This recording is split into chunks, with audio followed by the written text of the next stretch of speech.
that I didn't know that that would be our last meeting, but I can't wait for our next one. So.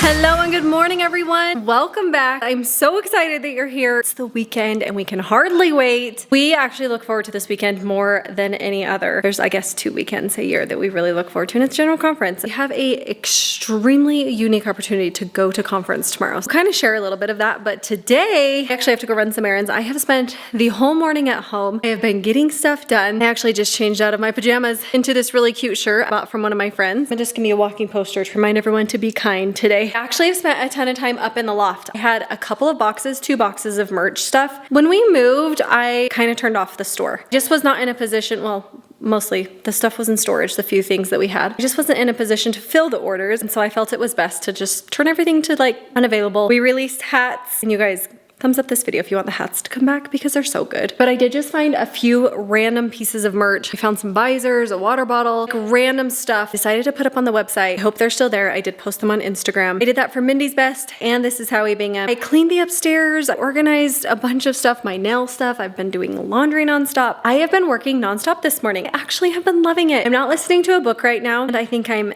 the only person who's not listening to Taylor Swift. Not a Swiftie, just not a diehard like most people doing listening parties yesterday. I'm just not. Literally sat up there with it quiet. You hear it?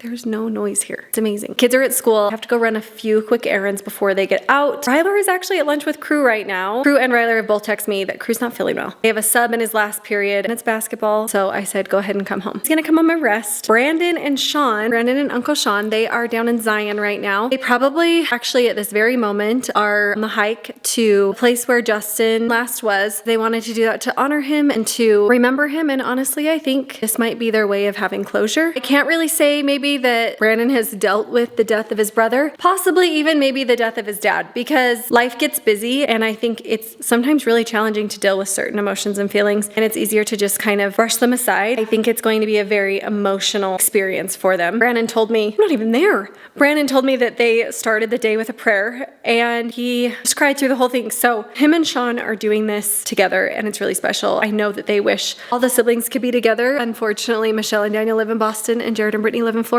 It's really special what they're able to do. So I'm holding down the fort here as best I can. Of course, the kids all miss Brandon. He'll be with us later tonight.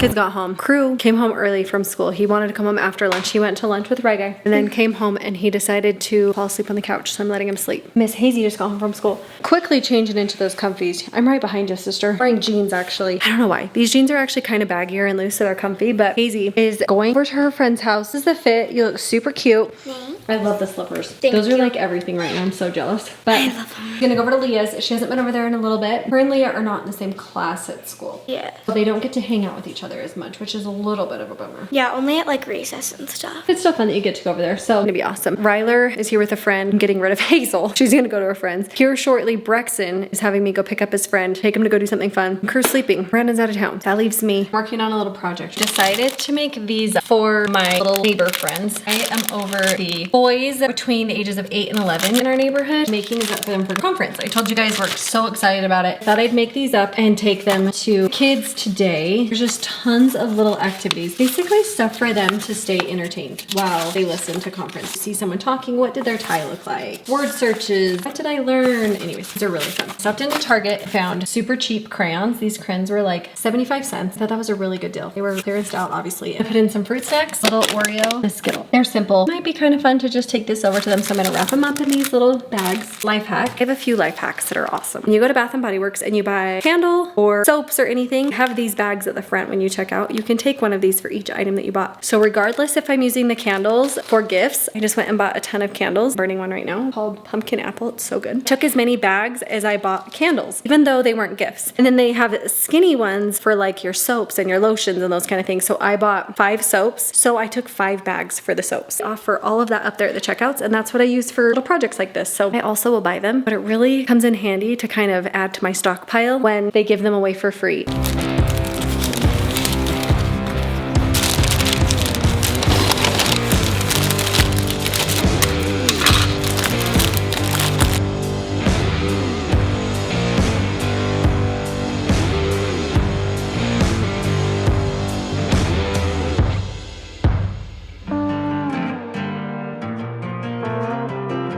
I'm back. Hello. Guys, Can I Brandon's get my back. welcome back hug?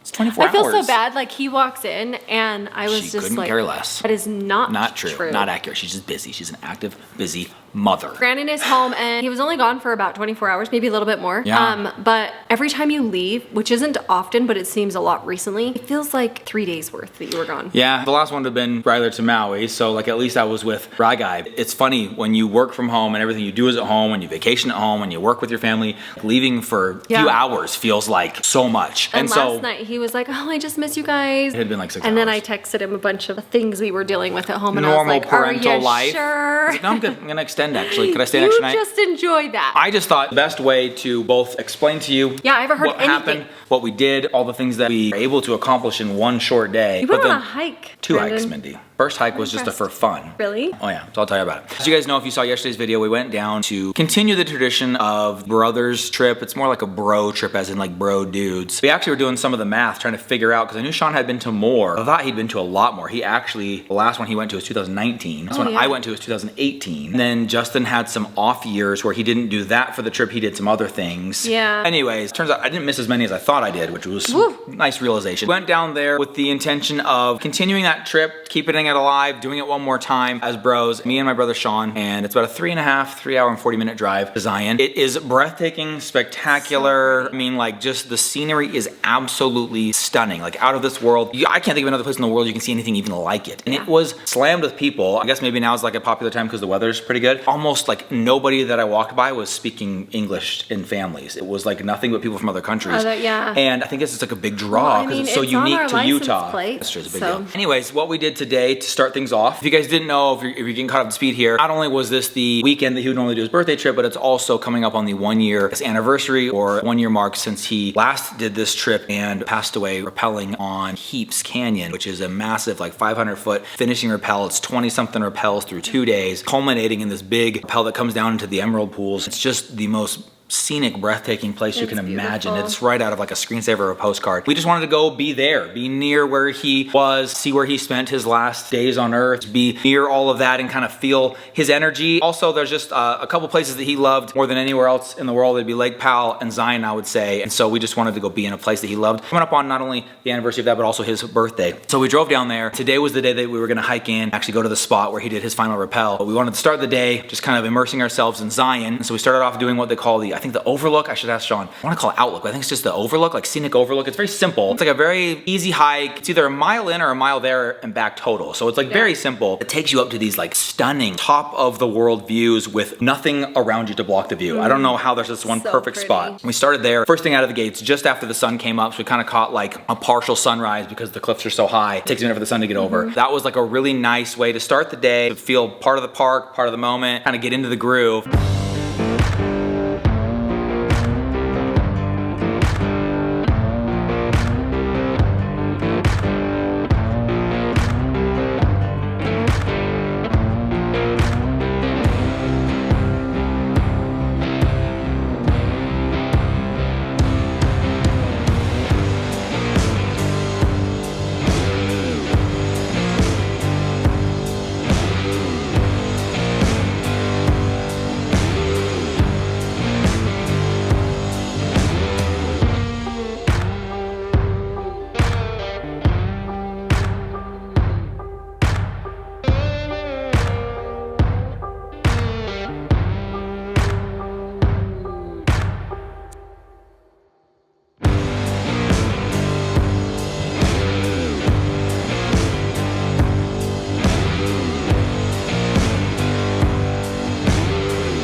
And then Sean turned to me at one point and he's like, so I think I'm just putting off going to the spot. I just don't want to be sad. I don't want to like have those overwhelming feelings. Yeah. So he's like, I find myself lingering here at this spot when this is what we came to do. And I'm like, maybe we should go get some food at the lodge. And it's like, just kind of putting off the inevitable. But we went there with a purpose. We went there for one reason. Finished at the Overlook and then go down. You have to park your car back at a campsite where Jet would always camp, but it's actually closed for renovations for like a long time. It's like they've ripped everything out and they're regrowing trees and stuff. You have to drop your car there still, take a shuttle all the way back up into the canyon, drop you off right in front of this gorgeous lodge. We take a hike in and there's a lower emerald pool, a middle pool, and an upper pool. So the place where he rappelled, where it ends, is at the upper emerald pool. Part of why we went there is we just kind of wanted to see some of the logistics of the stories we had heard, the rescue attempt, all of the people that had pitched in to try and help get him back to safety and get him to a hospital. And as we walked across this path over 1.5 miles of just like jagged rock, a lot of inclines, a lot of really tight situations with trees over top of you and you're ducking, just kept thinking to ourselves, like, I can't even imagine the effort that went into trying to get him down there, trying to save him. So many amazing people, both paramedics and the people who it's their job to do that, but also we heard like a lot of just volunteers, people on the trail who would like jump in and try and help and pass him along and try their best to get him out of there into safety. But it was so much more remote than I think we realized. Yeah.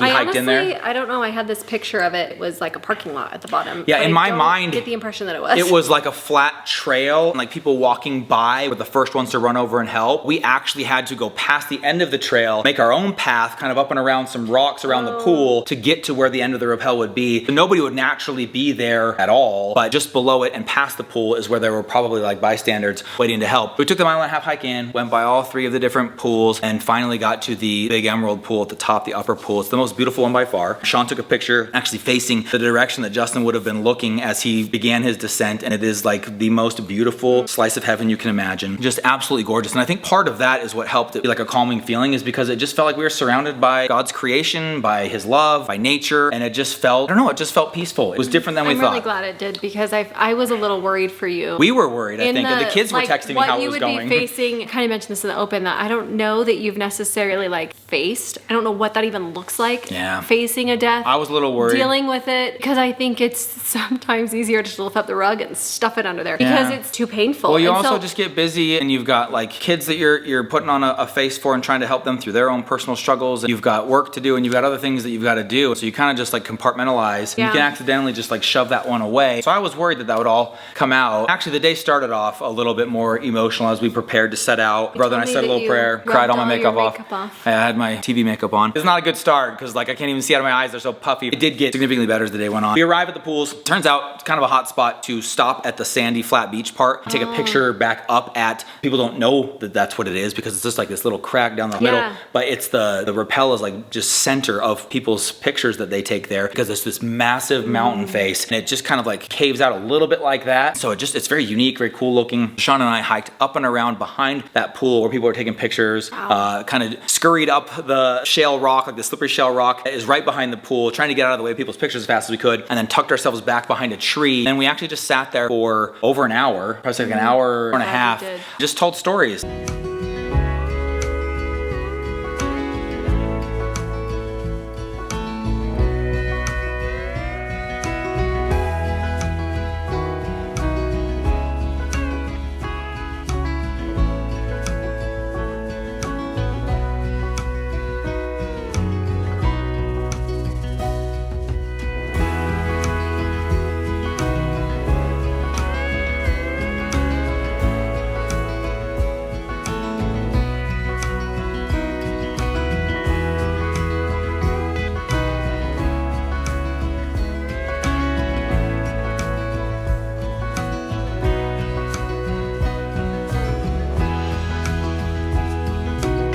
And it was kind of the theme of the whole trip, the whole drive down. We just told stories. Walking through the town, we told all the fun stories. I know I shared with you guys yesterday in the vlog, showing up at the restaurant and surprising him and his reaction to that. I feel like there's a picture somewhere of you there with them. I have this memory of it. I don't know if it's a picture or if I it's a videoed video. it, so that it might have been that, but it was like really cool to go back and share all these fun stories and experiences. And here's some of the ones that Sean had that I wasn't there for and wasn't a part of. And so we just sat there telling stories. We actually brought with us a piece of paper and a pen. Sean wrote a letter to Jut on one side. I think we were both worried about how that letter would go, and it went great, you know, really emotional, but like contained somewhat. Flipped it over, gave it to me. I wrote him a little letter, and then we brought up with us a beanie from one of the first companies he ever started, and then some rock climbing gear that he had given me years and years ago so that I could practice tying knots and using a carabiner at home so that we could go together and I could get better at it. And so we put those together all in kind of a little bundle, and then we tucked it away there right near where his final rappel was.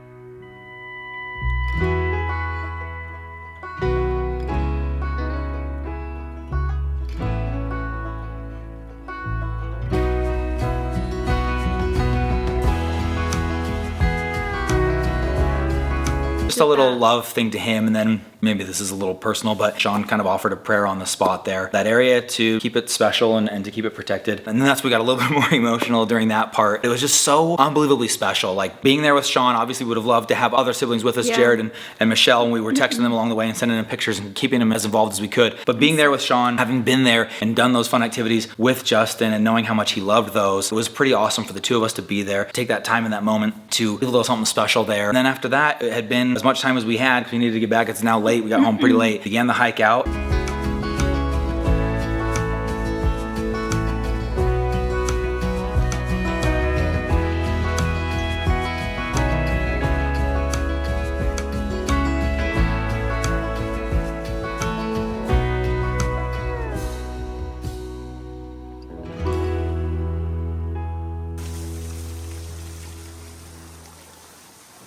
I think both of us kind of looked at each other and it's like, well, okay, we did it. We continued the tradition. We did the bros trip. We honored our brother, celebrating his birthday a little bit, and doing it together. That's something that we talked about a lot on the drive home. It's our lives growing up, told a lot of stories as being brothers and what that means and how like I've got kids now and Jut's got kids that are in that phase that we were making these relationships that we have now. Those kids are living through that right now. It's like fast forward 30 years, and hopefully they're not doing anything like this, but we're doing things together, enjoying each other's company, telling stories that have lasted decades, relationship together. And so much of it just felt so special and family. Felt like we were all together with Jut. Even grabbed a shake at his favorite spot that's like bumbleberry that I've never heard of. I remember when I went down there, like, you gotta try a bumbleberry shake. But whatever Justin liked might have been like a little off the beaten path. He Bumbleberry loved it. for sure is one of those things. I remember he told me to get one. And I surprised him. I got pizza. I was like, I don't want a purple bumbleberry that I don't even know what it is. So I passed on it then. We sure as heck grabbed one today. Sean and I both. And they were great. It's fantastic. It's like a whole piece of pie, shoving the shake, and then they make the shake. It's very, very good. Sounds amazing. 3.5 hour drive back. We're back home now. We have some really special things coming up this weekend that are going to be Lindsay's putting together that are going to an amazing job. Celebrate, honor Justin on the anniversary of his passing. And something else that was really cool. Almost the full drive down and the full drive back, we got a chance to talk to Lando. If you guys don't know Landon, that is one of Justin's twin boys, and he's just an absolute amazing stud. And he talked to us almost the whole way there and back. Wanted to know our thoughts and feelings heading down, and then wanted to know our reaction coming back, and was just like so sweet and tender and wanted to be involved. Just kept thanking us for doing that. Thank you for honoring my dad, and thank you for being his friend, and thank you for being such awesome brothers and uncles. And it was the whole time just like making us feel like $1 million. That was like, to me, I was like, I can't think of a better way to honor my brother aside from going and doing this than like sharing it with his son, talking to him for the entire drive. So he's so sweet. The whole thing was just incredible. I kind of almost knew that I'd be able to sit down and talk about it and not sob. When I left, I was just really worried about how it was all going to come together. Because that makes one of us. I felt like, just like you said, I've been tucking it away and it might all come out, but it just felt almost like a nice, peaceful, felt like we've got this together as a family. You know, Sean has been heavily involved in Justin's kids' lives, stepped in a major MVP. Major way. Seriously. Feels like it's taking a full family effort, extended family, to step in and take the place and help out with Jut, but I did just get this distinct feeling that we're all gonna be together again. We're gonna see each other again. Actually, in my letter, what I wrote, I kind of talked about the last time I saw Jut and how awesome it was, and the last like moments that we shared together and how special they were to me. Was it when we Not made that knowing, reel? No, it was actually outside on our front I porch. remember you did have Yeah, that. and it was just like as he drove away, I thought that was one of the best interactions we've ever had. I just wrote in there about how like special it was to me, how cool it was. They had just moved in down the street, and it was like this is the beginning of a new fresh start, being neighbors, and this is gonna be so awesome. And little did I know that was gonna be our last meeting. And so what I wrote in my letter, and I guess this is sharing, you know, the private letter, is that I didn't know that that would be our last meeting, but I can't wait for our next one. So I'm just very excited. Okay, never mind. I did get a little emotional at that part. I said, I can't wait till we meet again. I can't wait to see you hug your kids and see you hug your wife. And I can't wait to just stand there smiling huge as we're all reunited again. And I just know, and I knew in that moment without a doubt, I would see him again, that was not our last meeting. That was just our last meeting on earth. It's just like a little pause. Yeah. That like perfectly segues into this amazing weekend that we have to listen to General Conference, which is what we're going to be doing in the morning. And guys, we actually get to go. Yeah, we'll be there. So it'll be amazing. Something really special that we're going to participate in. And we'll try and share part of that with you guys Landon too. has asked me to, so I'm going to make sure it's Landon all right did? with Lindsay. But Landon said, I know you don't typically vlog on Sundays, but do you think you could video this thing about my dad? And I was just like, of course, dude, of course. So as long as everyone involved is okay with it being shared publicly in that way, I'd love to share it with you guys. So Yeah. stick around, come back. I'm still not at the point where I can even It's mention going to be Justin's a joyous weekend, even if it doesn't feel like it. It'll be heavy. We're going to rejoice in the fact that we do get to be together forever. We love our freaking Jut. So come back. We love you guys. We'll see you tomorrow. Good night. Bye.